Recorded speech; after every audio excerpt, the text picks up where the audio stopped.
class, and I suppose to start the class now. It's going to spend nearly 2 hours on the derivation of the equation that you will use for both beam and frame. They are going to use this derivation.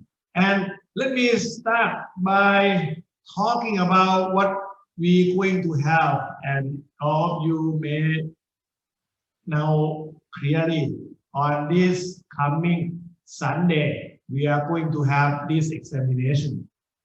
Oh, no, this examination. And then I have something to propose you. I have a schedule on the November the 3rd that I cannot have class with you guys. I like to move it to this coming Friday. Anyway, if you are busy, you don't need to join my class. You just watch the YouTube. That's all. I like you guys to do so. Okay. And then the final examination will come on the Sunday, November the 7th. That's going to include the beam and the frame within 3-hour examination. And you will see, following what the lecture I'm going to say here, the beam and frame will require a lot of computation. Anyway, better to get a good score on the beam because the beam is easier more than the frame.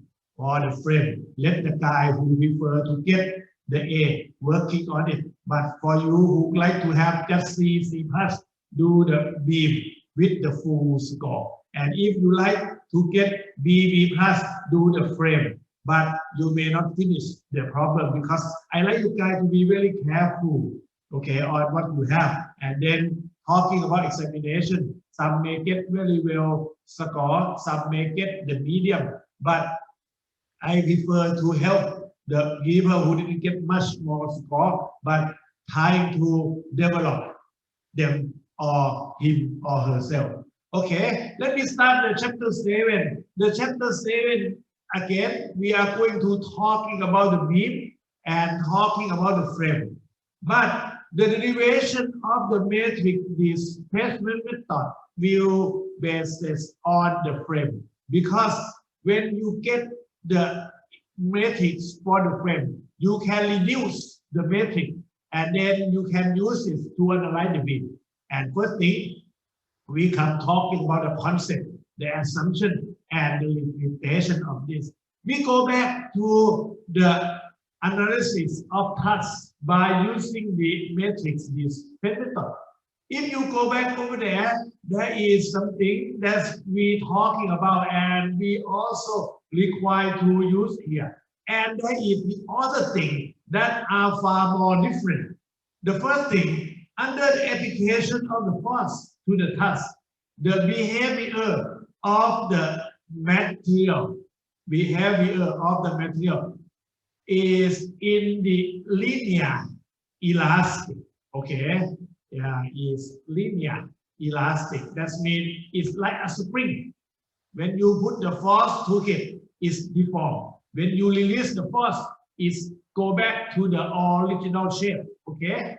And then the deformation is going to be very small deformation. When you work on the examination and then you get 1 meter deformation, 1 meter displacement.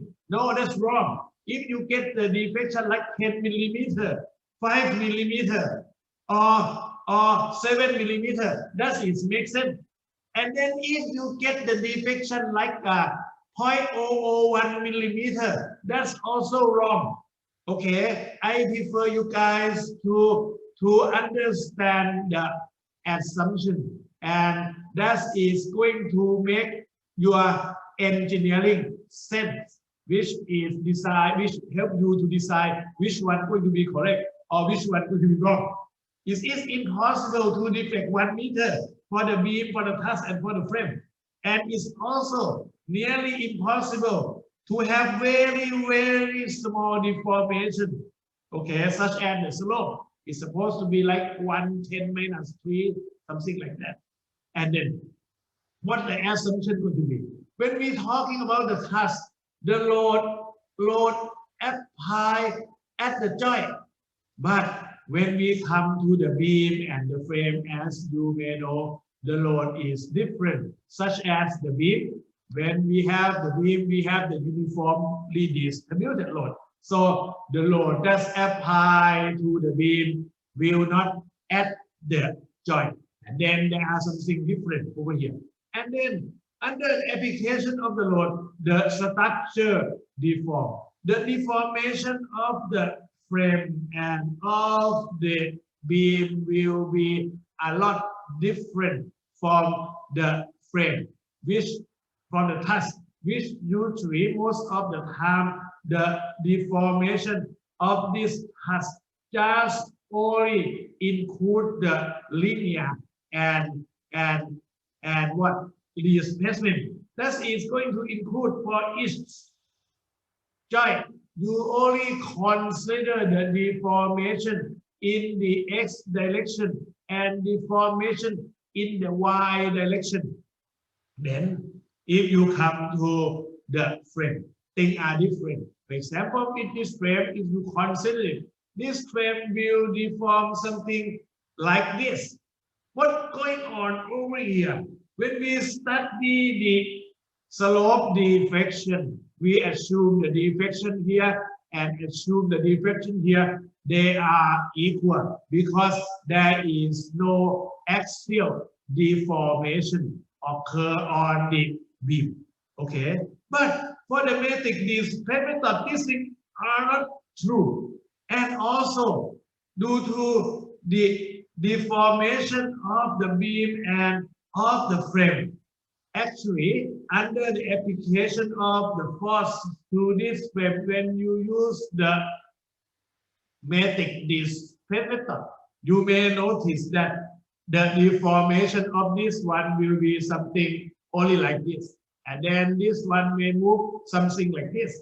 And following this, you can see the deformation may occur one in this direction. And the also one going to be in vertical direction, which is different from this because this is no axial deformation for the beam. Okay, for the beam. And then since this one going to go in the same level as the beam, there is also no axial deformation for column. But for this metric, this vector, it would be like that. It's going to have the horizontal direction, the vertical direction. And again, the same as the previous one, is also has the slope deformation. Okay, so we are going to have d sub x, d sub y, and d sub c. Unlike this one, you have only d sub x and d sub y. Okay, and then come to the beam. The beam has no axial deformation, as I just mentioned about for this one. So what we have this is under the deformation of the beam. What can be is may have the settlement here, okay, and is subjected to the load. So for a given node, you will have the deformation of d sub y, and similar to this, and d sub z in this direction. So that is going to be what we are going to talking about, the concept and assumption of this method. And limitation, you are going to only use for the structure with small deformation. Okay, now, after you understand the concept, assumption, and limitation, you will start by finding the small k matrix for each member of the beam and the frame. So how it come from? I will talking about this later, and then you use this one to add symbol to get the capital K matrix. And again, the K matrix still separate into K11, K12, K21, and K22. The add symbol the combined small k to big k matrix is going to require the same procedure.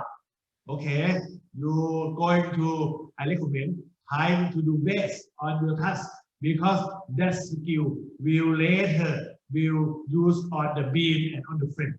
And again, this is going to be Q sub what? Q sub K. This is Q sub K. And then this one going to be Q sub U, which is the reaction. And on the right hand side, that is going to be the D sub U. The D sub U is going to be the unknown displacement, which is for the formation of the displacement method, because the displacement is unknown. Okay, and then you have the D sub K, and the D sub K related to the deflection because it relates to the support that has reaction and has no displacement. And then you go further, you will determine the internal forces and displacement of the beam and the frame member. Okay, following what we had before. Usually we already consider the Q, but the Q for the task is going to be the axial force in the member, but the Q for the frame and beam is going to be the shear force, is going to be the moment, and it's going to be the normal force. So the computation is going to be a little bit more complicated. And then after you can get the Q, you can draw the shear diagram, you can draw the moment diagram, and then you draw the elastic curve. These things are going to be the same as you did before from the start of this course. So this is not new. Okay, the thing that's new is only number 2, and some of the steps in number 2 going to be the same as the task. And the last one, I hope you guys can check the computation result by manual computation with the software. Okay, that's all we have. So let's not come to what we have in our university, just talking about the frame. Okay, let me assume to consider this frame. We have this frame with the reinforced concrete, and then the reinforced concrete, when you build it, you pour the concrete together. So the joints over here will form the rigid joint. Okay, and then this RC frame, when it's subjected to the force again, let me put the force in this direction. It also have the force due to the weight of itself, and it's going to apply like this. Under this, what we have is the frame gonna deform in some specific shape. Like I said, actually the frame will respond to the force by having this kind of deformation. And again, I like to say there is node that you said this is going to be node number 1, that is going to be node number 2, that is going to be node number 3, and this is going to be node number 4. We put the frame with the number and the what and the circle to indicate the node. And then for the number, this is going to be number 1, this is going to be number 2, and this is going to be number 3. Okay, on the right of this, the node going to be the same. Anyway, when we talking about it, we got to set up the global coordinate. This is going to be the global coordinate x, y. And when we have the global coordinate, don't forget, we also have the local coordinate. Okay, that's going to tell you about the direction of the structure we are working on.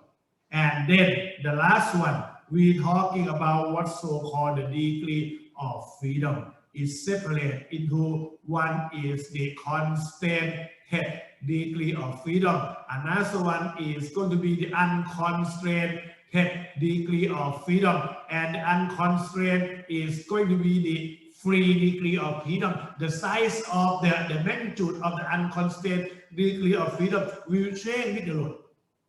But the constant degree of freedom is going to occur at the support, okay, support.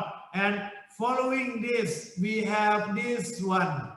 Let me put it in another color, yellow. This one, that is going to be fixed for the fixed support.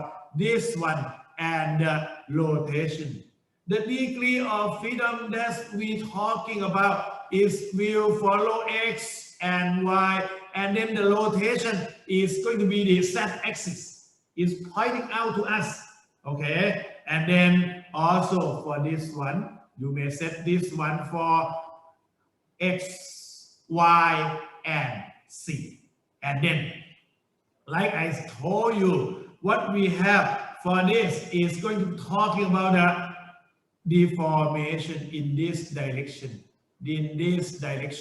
and this direction. So this is going to be the unconstant degree of freedom, and number of one constant degree of freedom going to come before the constant. So set this one X, 1, 2, Y, 3, Z, and then you may set this one 4, this one 5, and this one 6, and later just put this one 7, this one 8, this one 9, this one 10, this one 11, this one 12.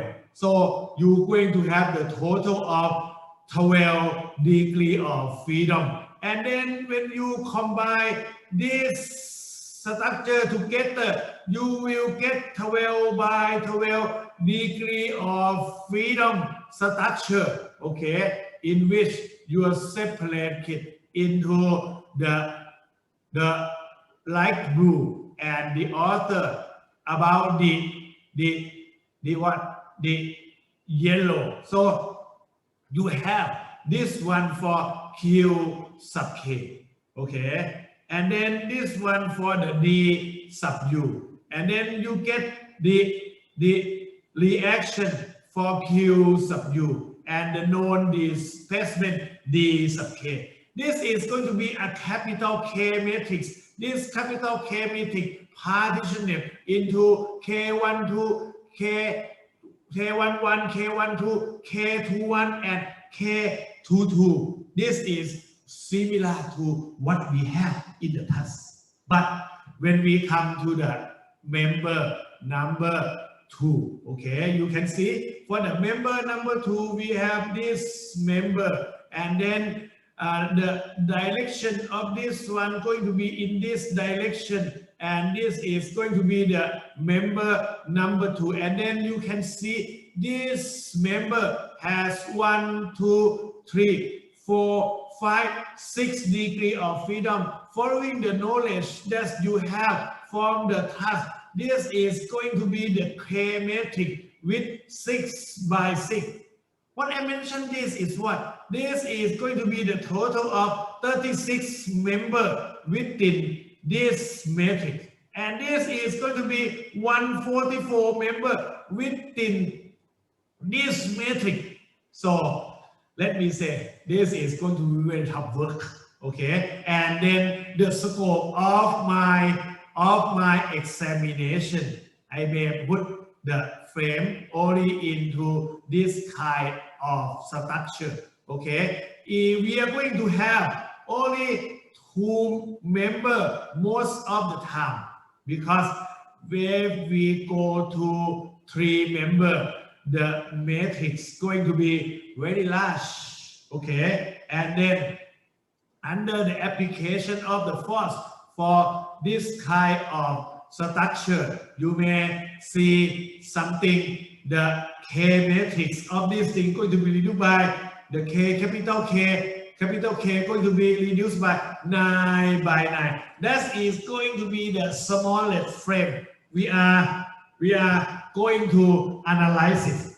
This is smallest frame, the frame with 1 beam and 1 column. So just prepare for it, because they are going to require a lot of hard work. Then that's why we got to know how to translate the steps that we are using to compute the frame into the computer and let the computer to do the work. Okay, and then next one, you may have this kind of steel frame. Also, this kind of steel frame have 1, 2, and 3 member. That is going to be the hard work for us. And then we limited our consideration to those kind of things. This also have 1, 2, 3, 4, 5. By in this one, the K matrix of this going to be 15 by 15. That's very hard work. If you said this is fixed, this is going to be the node, This also going to be the fixed. This one also going to be the frame. This frame have 3 members. Again, this frame will produce the stiffness matrix by 12 by 12. Okay, and then let's do some practice on this. This is going to be the constraint degree of freedom, and this also going to be the constraint degree of freedom, and the author here going to be unconstrained degree of freedom. So this frame is going to be 12 by 12. Okay, with the partition, the Q sub K and the Q sub U with what? With 6, okay, member each. And then by doing this, you got D sub U and D sub K by 6 member each. This one is going to be really hard work, okay? But again, it is possible for Ajahn to give you the examination with something like this one, okay? It is subjected to the applied forces like this. This is going to be under our scope of consideration. This is going to be too much, okay? I will let you guys use the computer to do that kind of thing. And then, based on this, this is going to be constrained degree of freedom. And we have a lot of unconstrained degree of freedom following with this one, this one, this one, this one, this one. And what the computer do? The computer record every input of us. When we input it, it just record into the computer, and then the computer can do the computation with very large matrix. That's why a lot of software that's involved with the computation, they can generate in 3 dimensions. For hand computation, 2 dimension is hard enough. That's why computer come to join us, okay? And then, anyway, for the computer, you need to do programming it. Before you can do the programming it, you got to understand the calculation procedure, okay? And that's why we come to this subject. For the big building like this, is nearly impossible to do the calculation with the manual calculation. But in reality, this building is 30 years ago. When we're talking about the 30 years ago, the PC is not widespread like this. So in the analysis of this kind of building in the past, they separate the structure into pieces such as floor and then beam and then column, okay, and then foundation, or let me call it footing, okay. And what we have is in the analysis of floor, the slab on the floor is in 2 dimensions. Do we need to do the analysis of the slab? Okay, no. Actually, you need to go to the design code somehow. You didn't do it. In the design code, there is coefficient for the moment, okay, for the shear. And then you follow that step. You can compute for the M max. You can compute for the V max. and then you use that to design the slab for its thickness, okay, and for its reinforcement, maybe in 2 dimensions only, or not only in 1 dimension, such as the beam. And then you got to estimate before this. You got to make the estimation of what? Estimation of loads. Okay, so when you design this kind of building, not only the design code, you got to go to the building code, okay, to estimate the load that's going to put into this floor. Okay, this floor may have both the dead load and the live load. The dead load plus live load must come from the building code. Okay, sometimes it require you to do what's so called the load combination. You bring the dead load and the live load together, combine them, and then there is the beam that support this floor, you know that, and then the load will transfer from the floor to the beam, and then the load transfer from the floor to the beam. There is one way slab and also the 2-way slab, and then you transfer the load to the beam. The beam may subjected to, if it's 1-way slab, sure, it's going to subjected to uniformly distributed load. But if it is the 2-way slab, the beam may subjected to the triangular or trapezoidal shape of loading like this. Okay, and then again you need to go back to the design code, such as the ACI design code. You got to transform this kind of triangular and trapezoid loading into the beam that's subjected to the uniformly distributed load. There is the equation to check it.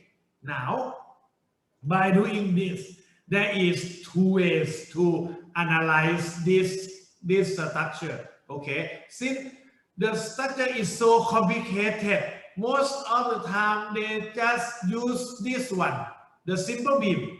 The simple beam will provide the shear diagram with the Vmax also equal to WL over 2 and minus the WL over 2, and it's also provide you with the moment, the maximum moment of the simple beam will occur at the middle. It's going to be WL square over 8.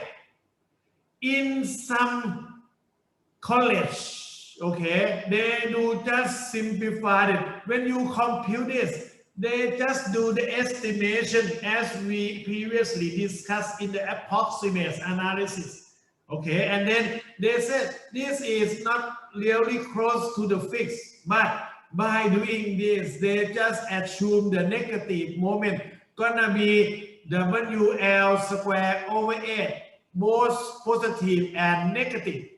Okay, and then you can use this moment to analyze the structure, but the structure that you get will be conservative. Okay, we will say will require larger section.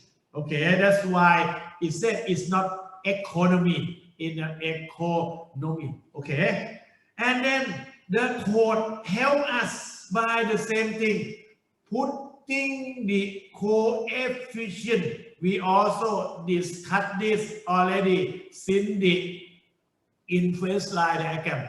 Coefficient for the moment and the coefficient for the shear, and then you can decide the beam basis on moment max and maximum shear.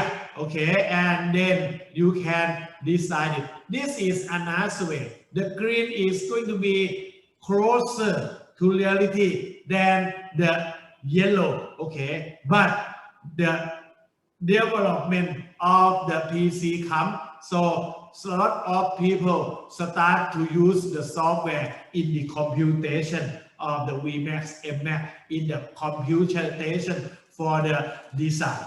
Okay, but the good old day knowledge still apply to a lot of building that built many years ago, such as a lot of building in our university now. The beam will transfer the load to the column, and you may see the structure will have floor plan. Let me put the floor plan of structure in a very simple one like this, okay? And then we may have the beam that connect the column together. Let me put this one is the beam in this line, the beam in this line, the beam in this line. When you transfer the load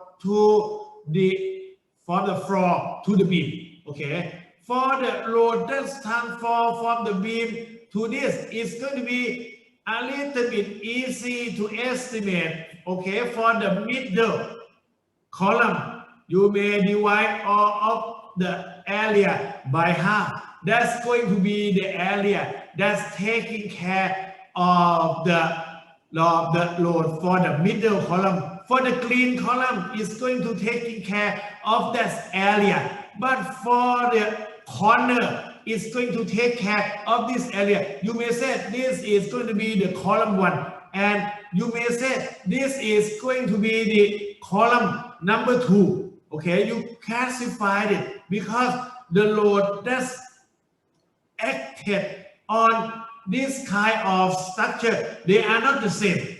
But for simplicity, we just estimate it as the axial compressive load or the column subjected to the compression. Okay, and then the load from the column will transfer from the footing, and you can see from the area that's put into the floor, you can estimate the load that acting on the footing easily. Okay, that's a very guideline when you design the building.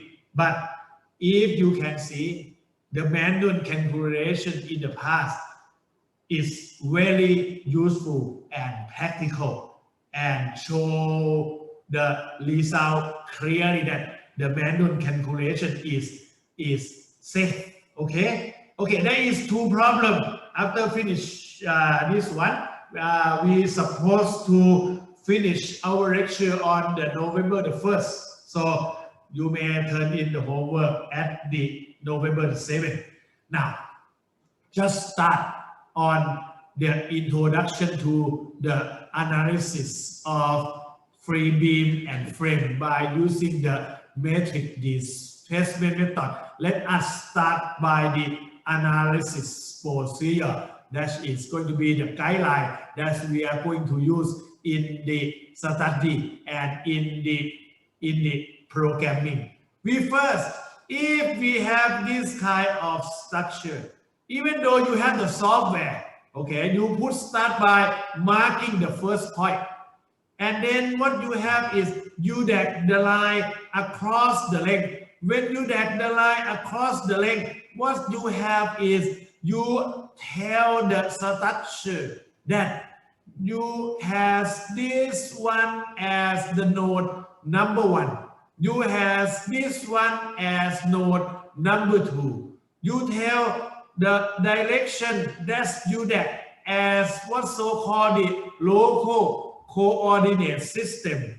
You tell the structure that you prefer to use this X and Y axis as the original of global coordinate system. And you also tell the computer this is going to be member number 1.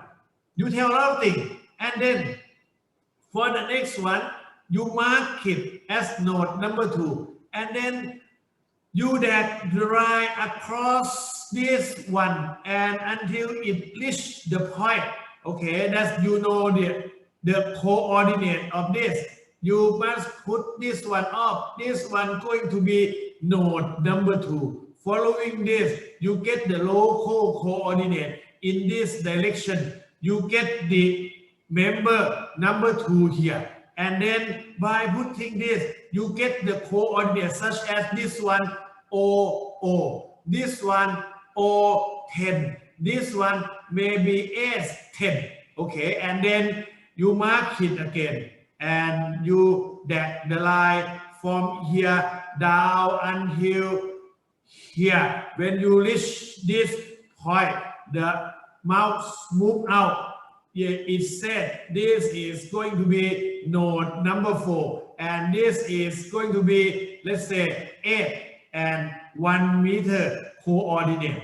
And then by doing that, you get what? You get the local coordinate. You get the member number. What I'm saying is, you guys get a lot of things. You set up the global coordinate. You set up the local coordinate. You set up the node number. You set up the member number. And then in the computer again, you tell the software, this guy going to be the pin support.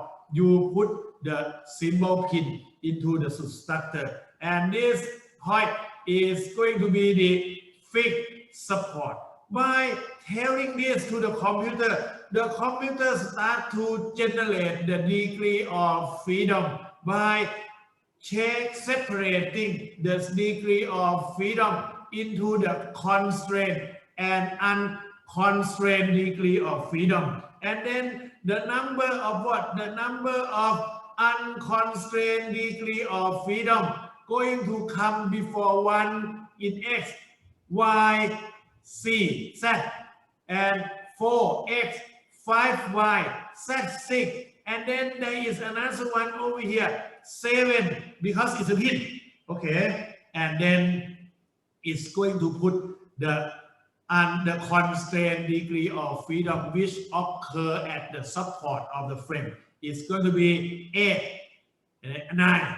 You cannot switch between this. It's going to be X and Y. Ajahn, how come 7 come before 8 and 9? Because 7 is unconstrained. Unconstrained come from the constraint. Okay, so in each group of this is going to run X, Y, Z. Okay, and this one group run X, Y, Z, but when it's come to the unconstrained and constraint, the unconstrained will come before the constraint every time to make our calculation easier, to make the computer do it easily. Okay, and then you have everything that we put into this, and the step is going to be to what we have. Now, coming into the frame, usually the frame that we have is will subjected to both many type of load, not both, many type of load. It may be subjected to the point load like this. It may be subjected to the wind load like this. It may be subjected to cell weight like this one. And then compared to what we have from the task, the load that's applied to the task is only applied to the joint. But for this one, if you consider the beam, this beam is subjected to uniformly distributed load. The uniformly distributed load do not act at the joint. That's why it's required us to compute to the end shear and also compute for the end moment. Okay, this step asking us to find the fixed end moment and also the fixed end shear. But the fixed end moment and fixed end shear act at the end of the member of the frame. It did not act at the joint as in the task. That's why we need to consider this point. Okay, let me mark it as a small back one over here, and then this is a joint, let's say number 1, number 2, this is going to be the joint number 2. This joint number 2 will acted by the fixed end shear following the third law of Newton is going to be in the opposite direction, also subjected to the fixed end moment. And then step number three is going to be the one that we require to reverse the direction of fixed end shear and fixed end moment and act at the node. And then we just lead it, okay, following the given direction of this one, 1, 2, and 3. Basis on this is going to be 2. This is going to be 3. Okay, the Q1 is going to be 0 because there is no horizontal force. The node here acts by the Q. That's why we transfer fixed end shear, fixed end moment to the node. Okay, and then later the fixed end shear, fixed end moment that act on this one, not just the fixed end shear and fixed end moment act to the structure in the node like this, is also act in the structure at node like this. So what we have again, the fixed end shear and the fixed end moment here must be transferred to the support also. And then when you compute for the reaction, you must include this fixed end shear, fixed end moment when you find the reaction. Okay, so this is the extra step. It's different from what we have from the task. Okay, however, most of the things that we discussed in the step number 1 similar to. And now we move next. We do the leading. This one the same as the task.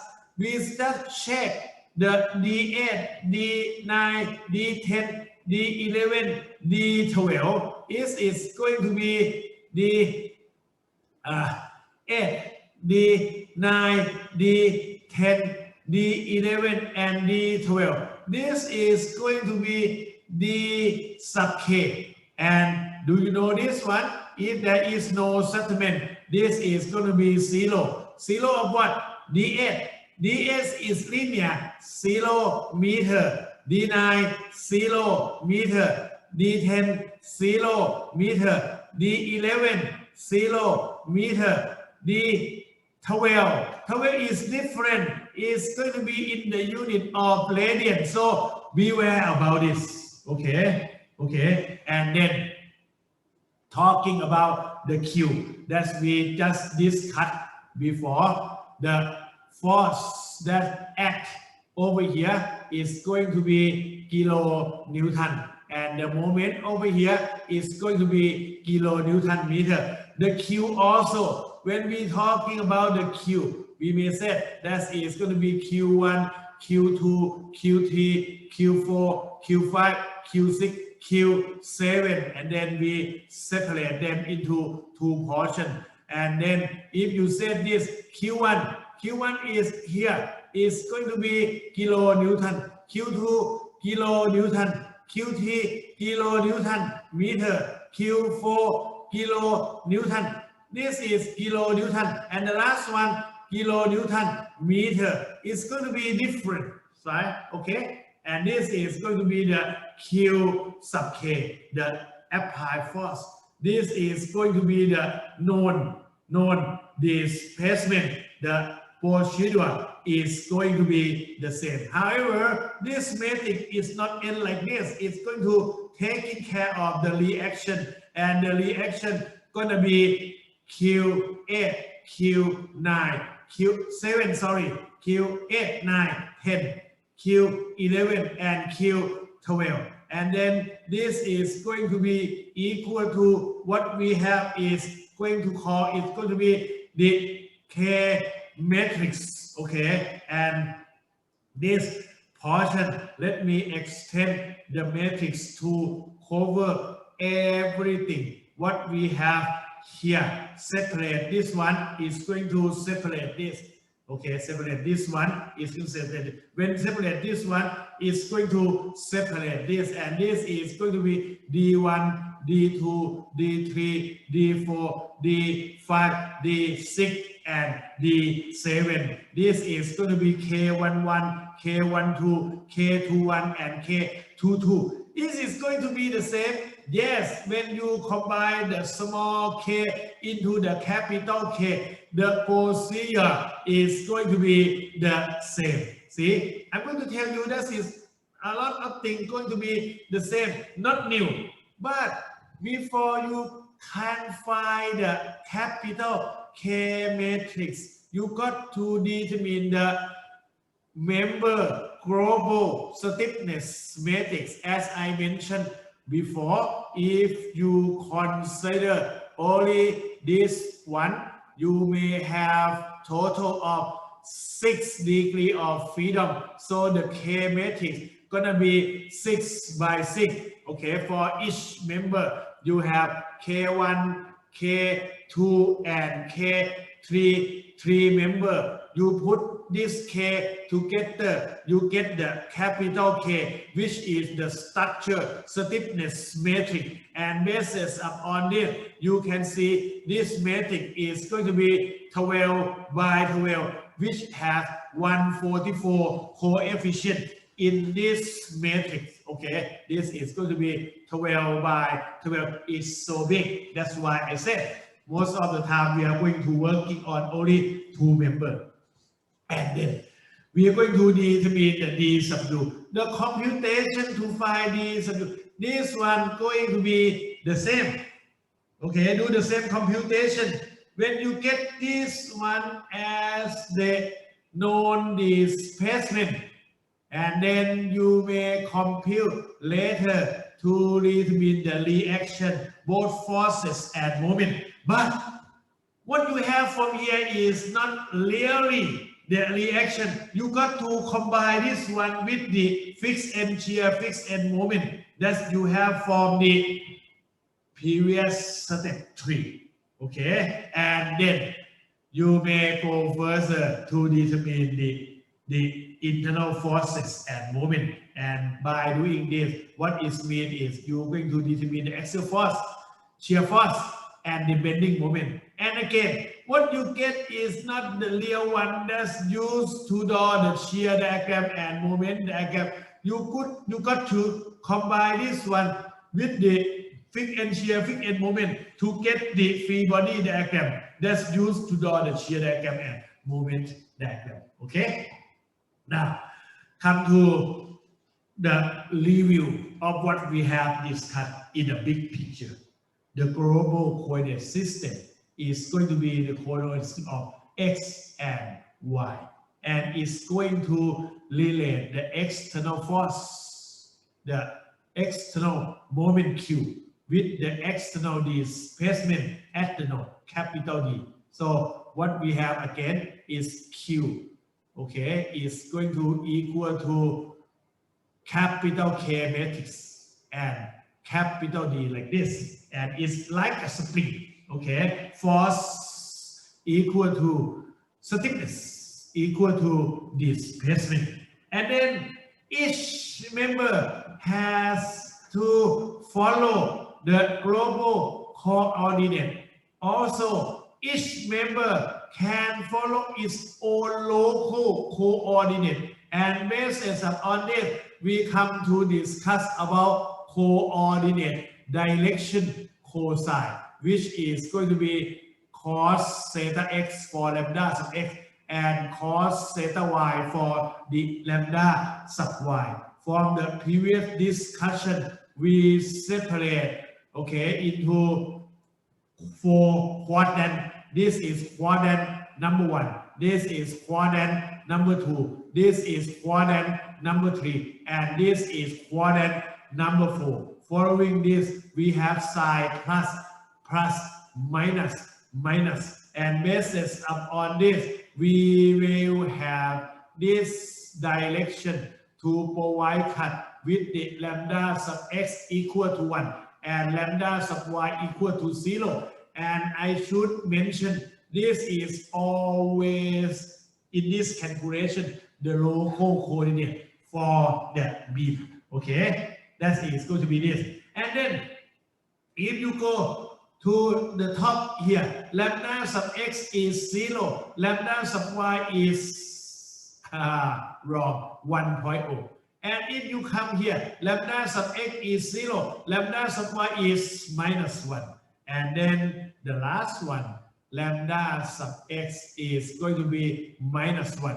And lambda sub y going to be 0. So basis upon this, you got what? You got this one, that's point down as this one. And then you got this one as point up to this one. And for this one, you get the same one as this. And then there is the inclined member in which the member may be in this direction. Okay, yes, is going to be lambda sub x positive, lambda sub y negative. If it's in the opposite direction, lambda sub x is negative, lambda sub y is negative. If it go by this direction, this is lambda sub x positive, lambda sub y negative. Opposite one, lambda sub x negative, lambda sub y positive. That's what we have for the reference when we talking about the local coordinate system. That's going to use to compute the small k matrix. It depends on how the member align. And then we're doing this for the local coordinate system when we have the arrow like this. This means we mention the x palm and then follow the right hand rule. This is going to be y palm and this is going to be z palm, and z palm and z axis is going to be go together. Okay, it's going to be in the same direction. And then this one will relate the forces, okay, to the displacement. And we supposed to know that when we said this is going to be the near end, this is going to be the far end, and then over here going to be q sub n y palm. Okay, this is going to be q sub n x palm, and following this going to be q sub n z palm, and over here going to be q sub f x, sorry, y palm, and this one q sub f x palm, and the rotation here q sub f z palm.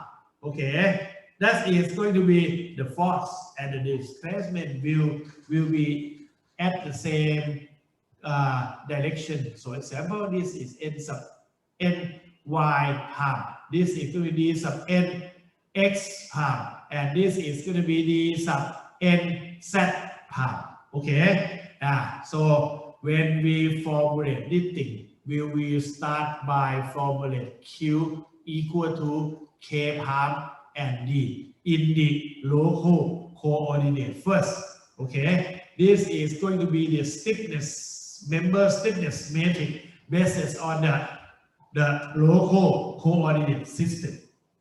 Now we move to the node number. Okay, node number just have the circular around it, so the member number have a square around it. Okay, and then the node, when you separate the node, most of the time we just use the support and the joint. But when you have the member and the member subjected to the force like this, okay, you may need to put this one at the node, okay, of the structure. And then if your structure has the internal hinge, for example, if you have internal hinge here, okay, you may need to separate this frame into one of this and another one like this, because the hinge used to separate the frame. Okay, and then if you have intermediate member section chain, for example, if your structure have a large column here, so this is going to be a new number 5 node for this structure. And any point that you like to determine the displacement, you can set it at the node. Okay. Degree of freedom separate into 2 portions. The unconstrained degree of freedom. Okay, the unconstrained degree of freedom is the unknown degree of freedom. It can change with the applied force. Okay, and based on this, we have the total of 1, 2, 3, 4, 5, 6, and 7. And then we have the constrained degree of freedom that occur at the support. That is going to be 9, 8, 9, 10, 11, and 12.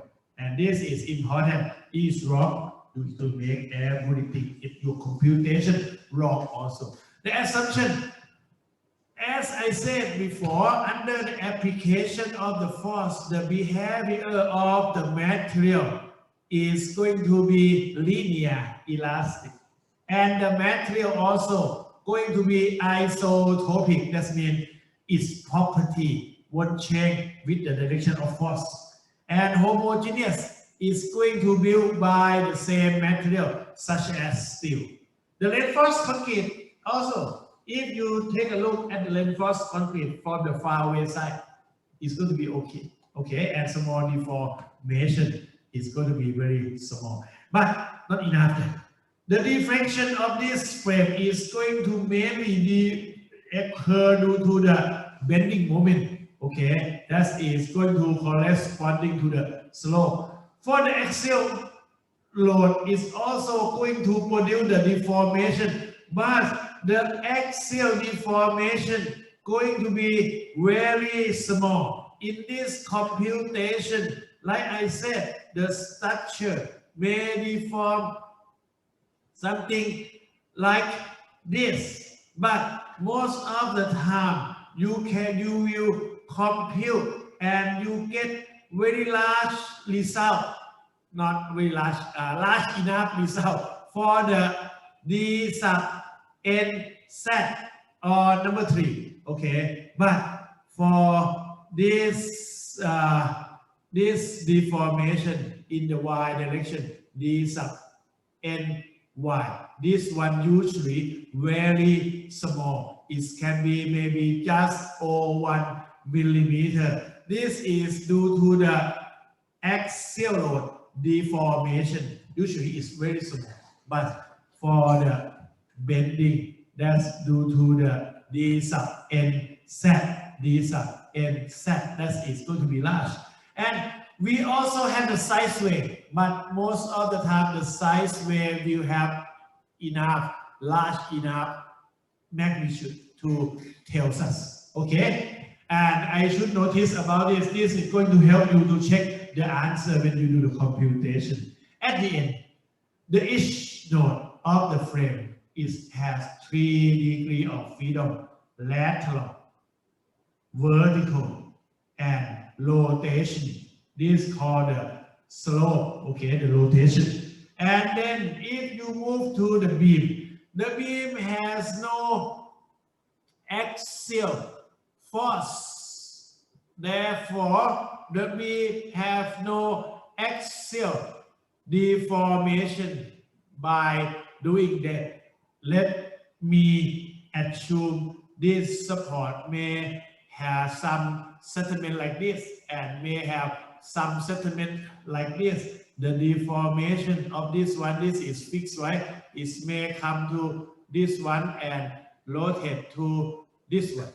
Okay, and what we have is the degree of freedom of the beam also separate into 2 types. One is constrained, one is going to be unconstrained, or it's going to be free. For the constraint, you can see it's going to be this one. This is going to be constraint, and this one constraint because it's fixed. support. This one constraint, this one constraint, the author, that's one constraint, unconstrained. This is going to be unconstrained. This is going to be number 1. This is going to be number 2. And then you may say, this is going to be number 3. This is number 4, 5, and 6. Okay, so most of the time the beam that deform only due to the bending. Okay, only due to the bending. No shear deformation, no axial load deformation. Is going to have 2 degrees of freedom. Okay, and then for some specific thing, okay, it may reduce to 1 degree of freedom, but this thing is not common in the programming, so don't much pay attention to this. But for studying this method, this method to understand how programming, we want to simplify it. This one is used to simplify the problem if you prefer to, but usually we don't use this simplify in our calculation. Coming to the note, let's go back to what we have discussed for the beam and the frame. Most of the time, the beam and the frame has itself is subjected to the uniformly distributed load or any load that's along its member. So you got to compute for the fixed end moment. And since the Q, capital Q sub K, comes from the load that apply at the node. So we use this red one. Okay, you use this fixed end shear and this fixed end moment to compute in this method. Anyway, when you do the computation until we finish, we need to use this blue one, okay, to combine the result with this one. Okay, now we come to what the small k matrix come from. Okay, before we go to the small k matrix, we come to the k-palm matrix.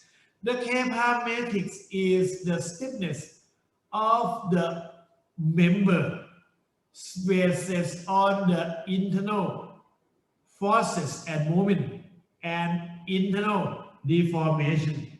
We have 3 types of internal forces and 3 types of internal deformation. Okay, following this picture, just stop video clip and take a look at it. And we separate them into 3 parts.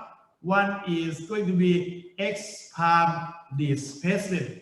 It's displacement in this direction. Y palm displacement in this direction. And the rotation, which we know is going to be the slope. Slope is going to be this one and this one and this one corresponding the moment. Okay, and this one going to corresponding to the axial load, and this one will corresponding to the shear force. And first, we start by taking care of the matrix. Okay, the matrix again can be separated into portion like this. Okay, and then following this, we will determine capital X, okay, due to the axial force, and then we will compute for the capital Y, that's due to the shear, and the last one we will consider for the slope here and here, that is due to the moment. Okay, and based on this, just go step by step as before for the task. The task member, the beam member, the frame member may subjected to the axial force, and then we have the Q sub nx, okay, which is the force is going to relate to the TSN and X palm, sorry. And before this, we have Hooke's law. Sigma equal to E epsilon. This is going to be what's so-called the modulus of elasticity.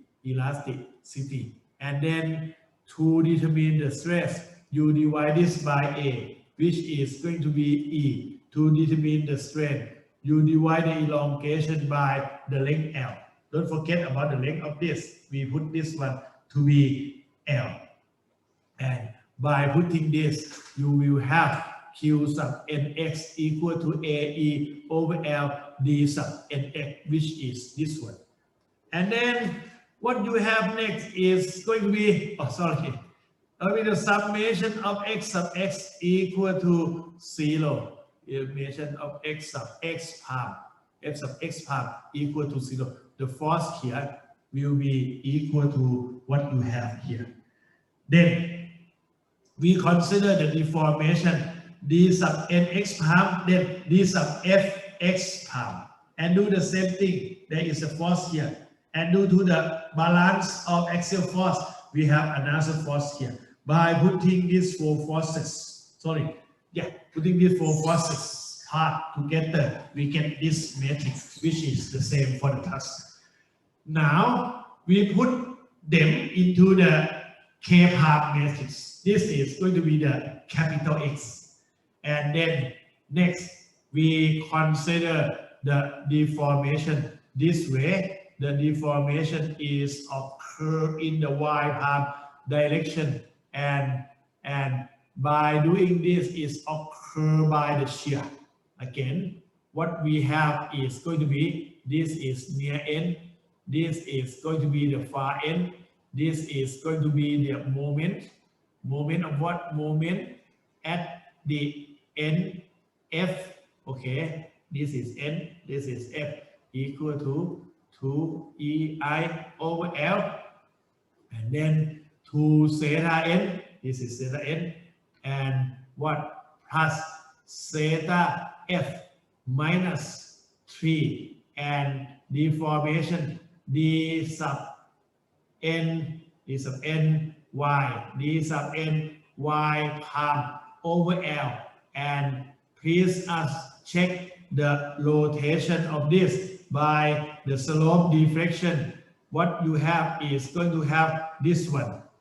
It's going to be what? It's going to be the clockwise direction.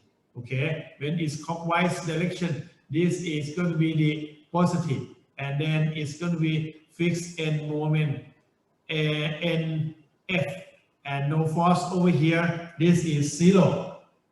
Since this one is fixed, okay, is 0. This one is 0. So based on this, you will get M sub NF, which is this one. It's going to be 2EI over L palm minus 3 d sub n y palm and L. Then you have this one to be the moment that's occur over here. Okay, and the direction like this is going to be the counterclockwise direction. Okay, and then based on this, if you take the moment here, just take this one down a little bit. We have this one for 6EI L square d sub ny palm, and we are looking for the force over here. Okay, not yet finished. If you compute for the M sub Fn, which is over here, okay, it's going to be what? It's going to be 2EI over L times 2 zeta sub F plus zeta sub n minus 3 delta over L, and then plus fixed end moment, what? Fn. No, because no x, no root. 0, fixed both end. Okay, and then you get the same thing. This is going to be the counterclockwise direction, 6EI divided by L square. this one d sub n y palm. You get this one for another moment. And then you do the summation over here. This is going to be the F. Summation moment allow F far n direction equal to 0. You can see UV is going to be Q sub n y palm. Q sub n y palm times the length over here of L. And then equal to, they are the same, right? They are the same. It's going to be 12 EI over L square. And then what? D sub ny palm. Okay. And then you get this one. Sorry, you get this one. You get this one for this one. L cube 12 EI over L cube D sub ny palm. And then for the summation of F sub y palm equal to 0, you get this one. You do this for D sub ny palm. And then later you do this for D sub f y palm. You get the same thing. And then you will get this member of the K palms matrix. And then come to the rotation. As you may know, this is for the slope. And use the slope deflection equation again. M sub, you got to determine this moment. N sub nf is going to be 2 EI over L. And 2, this is going to be D sub n z palm plus 0 over here. There is no T delta over L. And there is no loading. Okay, so you get this one for 4 EI divided by L. Okay, D sub n z palm. And then you may find another one of this. This is going to be n sub fn. Okay, and this one is going to be 2 EI over L and 2 zeta sub. This is D sub what? This is far n, right? This is far n. And then this is D sub fz palm, this is 0. And then plus D sub n z palm. Okay, this is 0 plus 0 and no load is 0. So you get this one only 2, right? So that's half of load or the moment here. And this moment follow what? Coefficient carry over moment that occur in the moment distribution.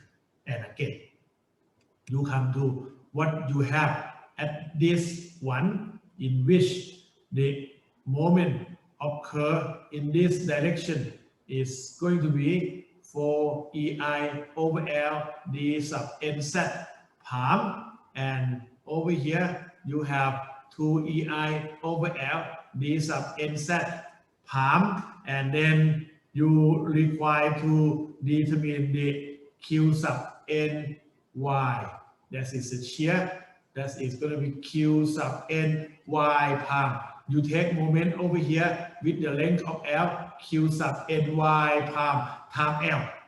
And then it's going to be equal to this one, summation of the moment at far n equal to 0. And it's going to be 6 EI over L, 6 EI over L, D sub nz palm. And then this one by this one is going to be 6 EI L square D sub nz palm. And later you do the summation F sub y palm equal to 0. You get this one also. Okay, and then you get a number of the member of the K palms matrix. And then following this, you can get the whole picture. This one is due to the normal force. Okay, or if you take it into this is for Q sub n x. And then this one for the shear force. This one for the Q sub n y palm. You refer, okay. And this one is due to the bending moment. This one for the Q sub n z palm. And then you also Q sub fx palm. This Q sub fy palm. And this one Q sub fz palm. Okay, to relate the internal force and moments with the deformation. And then if you combine them together, indexing 1, 1, 1, 4, 4, 1, 4, 4, and this one 2, 2, 2, 5, you just put the index of this blue and red and put them together in this one. Okay, you may get 4 of the red one here and 8 of the blue here, and then combine together, you get the K palms matrix. And then I should mention, you separate partition this matrix into 4 portions, and you can see some of them just repeated to each other. For the beam, it's require you to compute some certain coefficient. This one first, second, third, fourth, and fifth. Only this matrix require 5th coefficient. The author just put into a proper position and put it in a proper sign convention. Okay, this is going to be frame member stiffness matrix. I should say in local coordinate system. We cannot use it yet until it's in the global coordinate system. Okay.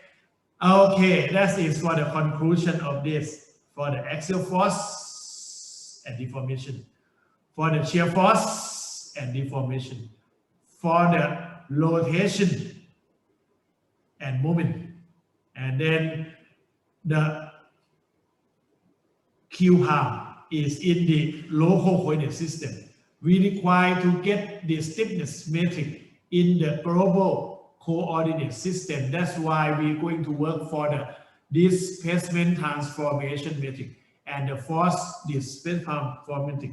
The member of the frame, not only in the vertical, horizontal, okay, direction only, it may be also in the inclined direction. For example, for this one, okay, for this one and for this one, better than this, you know, it's going to follow the direction cosine. And for this one, lambda sub x equal to 0, lambda sub y equal to 1. For this one, lambda sub x equal to 1, lambda sub y equal to 0, and this one, lambda sub x plus lambda sub y plus. Okay, it's going to check with the direction of the member. Now, the method to compute the coordinate direction cosine, they are the same. They are the same. And then for the displacement transformation metric, we're talking about the D equal to displacement transformation metric times capital D. So when this capital D occur, what is going to be the deformation of the member? You just put your zeta sub x in this direction. So this one is going to be zeta sub y. So that this one is going to corresponding to the zeta sub x. Okay. Another one, this one going to corresponding to the zeta sub y. And then if you go further for the d sub n y, what is going to be the small d displacement? Again, we use the coordinate. This one going to be the zeta sub x, and then we use this one and this one, and then for the far end, for the z first, for the near end z direction, they are the same axis. Okay, x palm and z palm pointing out to us in the same direction, in the same axis. The second part, just consider the far end, and if you do the same thing, you get the result over here, which is similar to what we have for the near end, except there is some sign different. And then we put them together in a matrix form. We get this transformation matrix. Okay, this is important matrix, transformation matrix, because we're going to use this to determine the internal force and internal moment. And then in the conclusion, we relate the internal deformation with the global deformation. Okay, we relate the blue with the pink. And now we come to the force transformation matrix. Force transformation matrix will be T transpose and then like this. What is going to be? We got to assume what happened, internal force like Q sub Nx, and then use this one to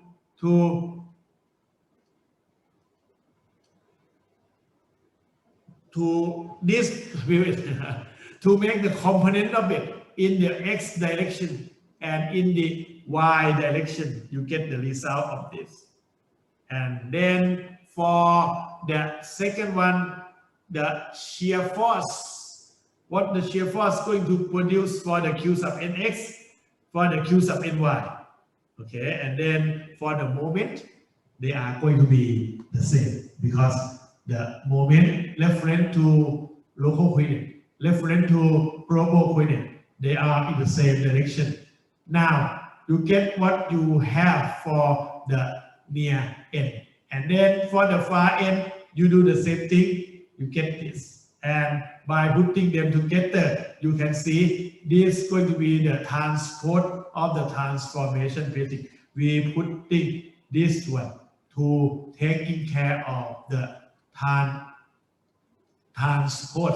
When you call transport, row to change to column, and then column change to row, just switching between them.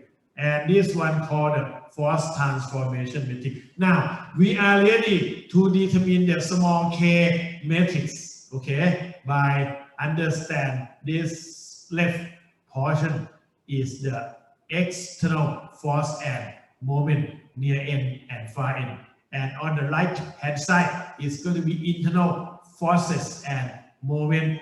This is going to be Q, small q sub n, x prime, y prime, z prime, small q sub x, f prime, y prime, and z prime. Now we come to find the global stiffness matrix. This is very important in the step 1, 2, 3, 4, step number 5 or 6, okay, before we can find the capital K. We put this first matrix into the second one.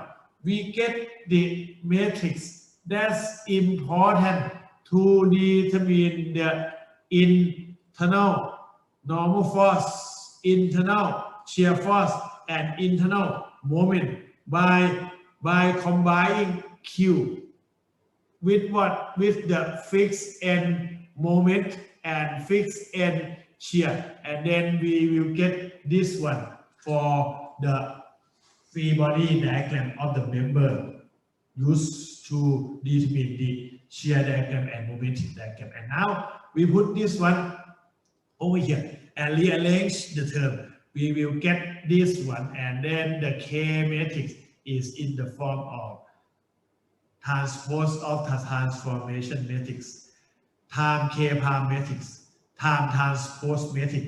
It's going to be very big matrix like this. Most of the time, you may use the computer program such as Matrices. You may use the MATLAB. You may use the MATCAD, something, or you may use the Maple. It's software that's helping you to multiply these three matrices together, and then you multiply them by hand if you can. You will get this matrix. It's going to be very complicated one and related the capital Q, Nx, Ny, Nz, Fx, Fy, Fz with the displacement capital D, Nx, Ny, Nz, capital D, Fx, Fy, and Fz. Okay, and then when we going to work it for the beam, there is no x component. Okay, when there is no x component, you just cut this one. No x component. You just cut this one for the x component. Cut this one and cut this one. For the small k matrix for the beam, going to be a lot easier. It's going to be 1, 2, 3, 4, 5, 6, 7, 8, 9, 10, 11. It's going to be only 70. Okay, member, and it's going to be in this form. And I also should mention about the coordinate direction angle. Lambda sub x is 1. Okay, that means anyone that had lambda sub y must gone. So it's going to simplify it. And I would like to mention, you got to remember this, okay, for the beam, we all say like this. If you put it in the opposite direction, you're going to get a lot of computation in your examination, okay? Just follow what I'm giving you. Everybody will go by the same way. And then for the small k of the frame, you require to determine 5 coefficients. For this beam, you got to find 1, 2, 3, and 4 coefficients. Okay, and then if you can see the first 3 related to this 3, this is going to be 1, 2, and 3. Only small difference is going to be the lambda, and put the lambda over here, okay, corresponding to this member. That means this lambda negative, this is negative. And then when you copy up, there is the negative over here and negative over here, okay. You should remember the position of each coefficient to help you when you do the beam analysis. Now, there is many ways to compute the K matrix for the beam. You can reduce it over here, and then the transformation matrix will change into this one. This one will call it identity matrix. Identity matrix is kind of number 1 is time or multiply anything, get the same result. Okay, and the transpose of it get the same thing. So by doing that, you get this one. Putting them together, you get this one, the same thing. Okay, and if there is, follow what we have. If there is no overhang, no settlement, you just neglect the y degree of freedom. So you can simplify. Okay, you can simplify the computation, but we don't use this one because this one used in very old day. For today, we like to do less as a computer in order us to be able to write a program. Okay, some people can go to master degree, write a program and sell it. It's hard to sell it because now a lot of free good program, a lot of them. Okay, and this one, if you just say you may take one of the degree of freedom here out, that is going to be in a very good old day. Okay, this is going to be 3 by 3.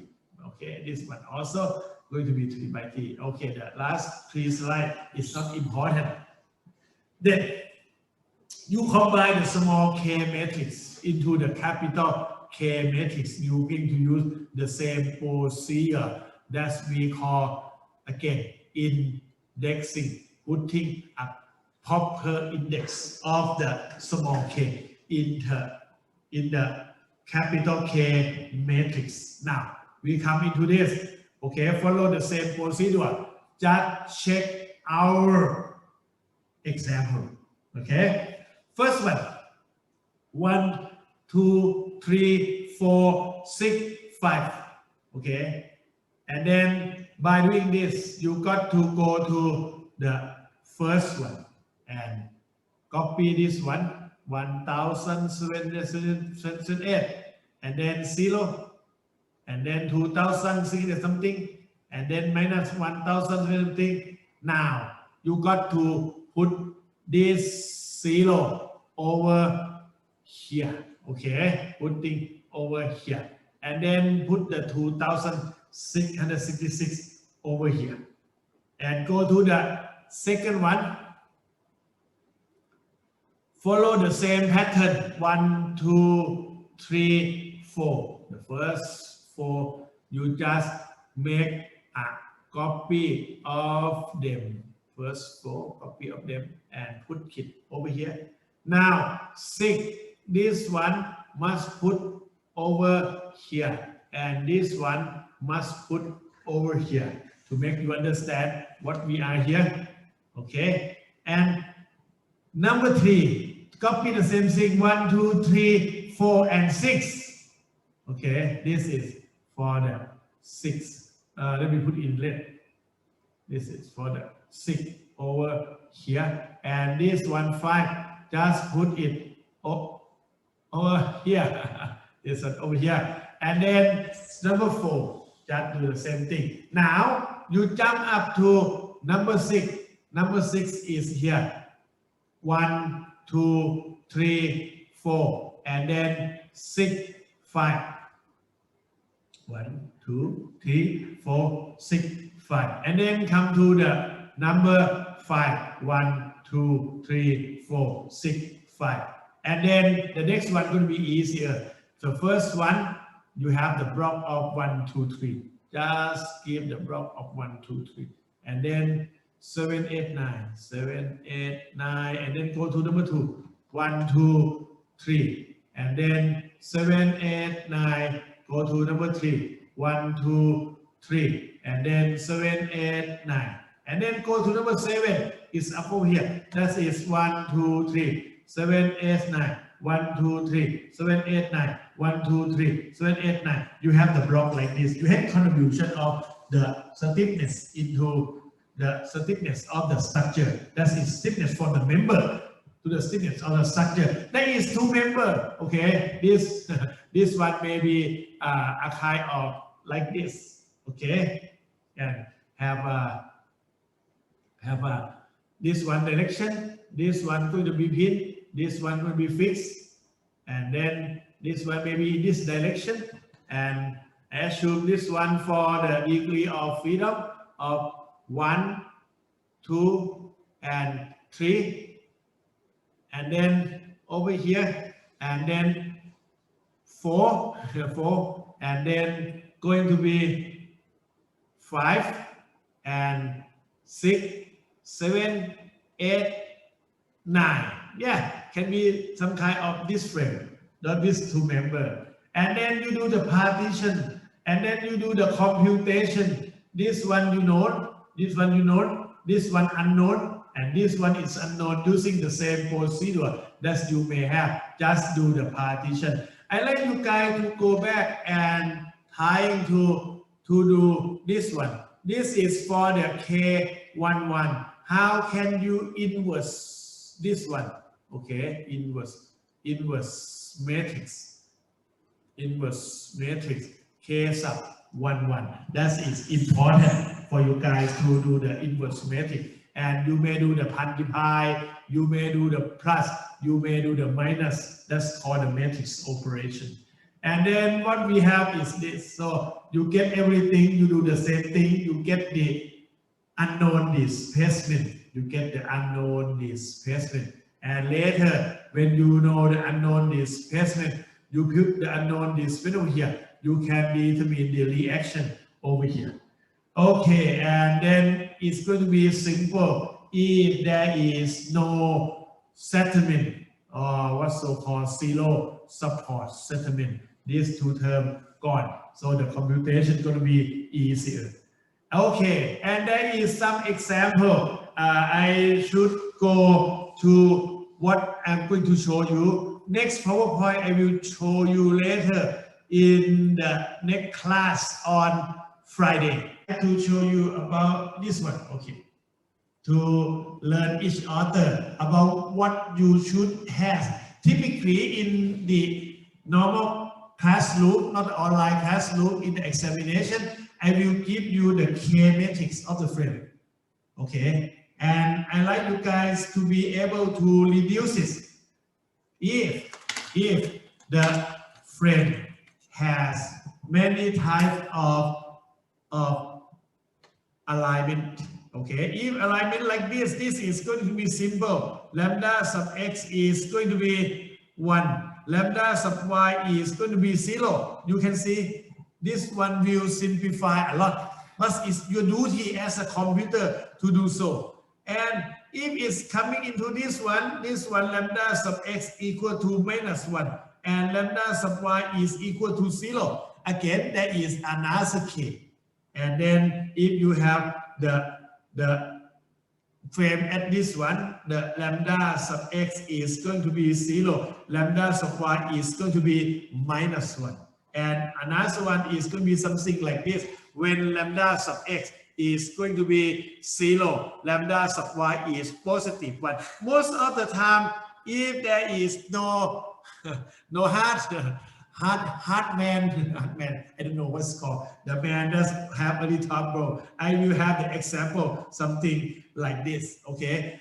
Once is a while, I will have this type of problem, okay? And then the problem can also be something like this, okay? This one also be something like this. There is many ways to put the frame into its position. And then don't worry, the procedure that I just tell you and I will discuss it later. It will cover everything, but it requires the careful examination and working prudently.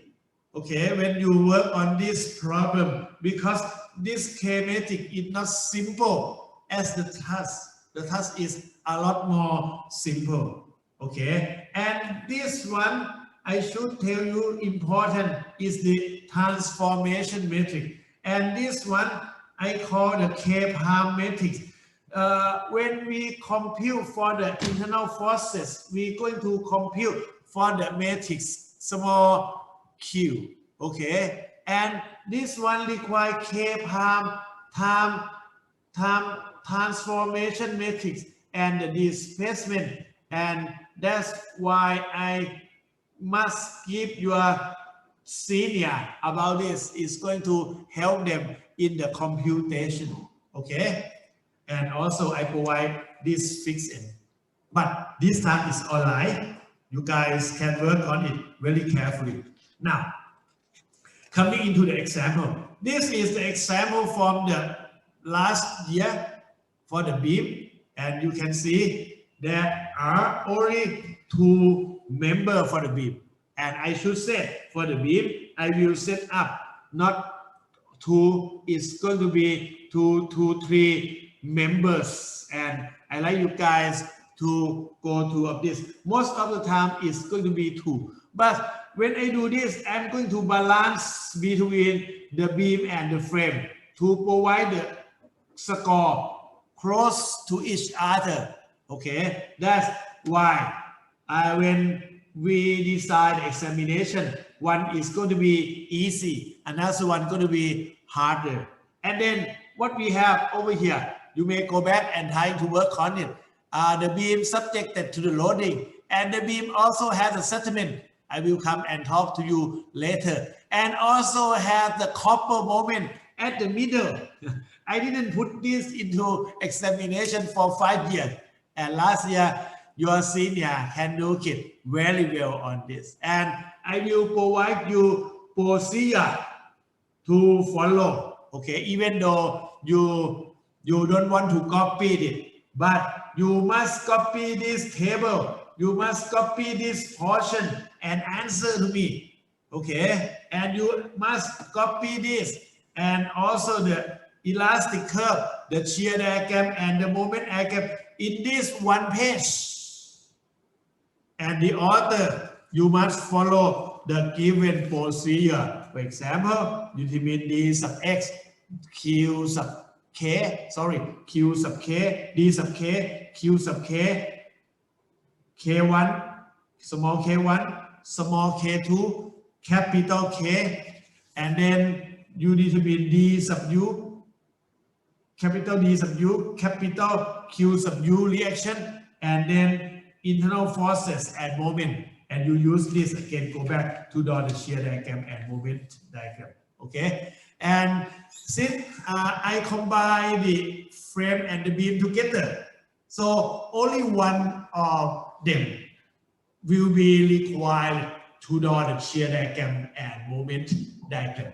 Only one of them. Okay. That will give you a lot spare time when we have examination. Talking about, you see there, the problem quite require a lot of work, and the result of this computation going to be this one. And I will come and talking about this one on the next lecture on Friday. Okay.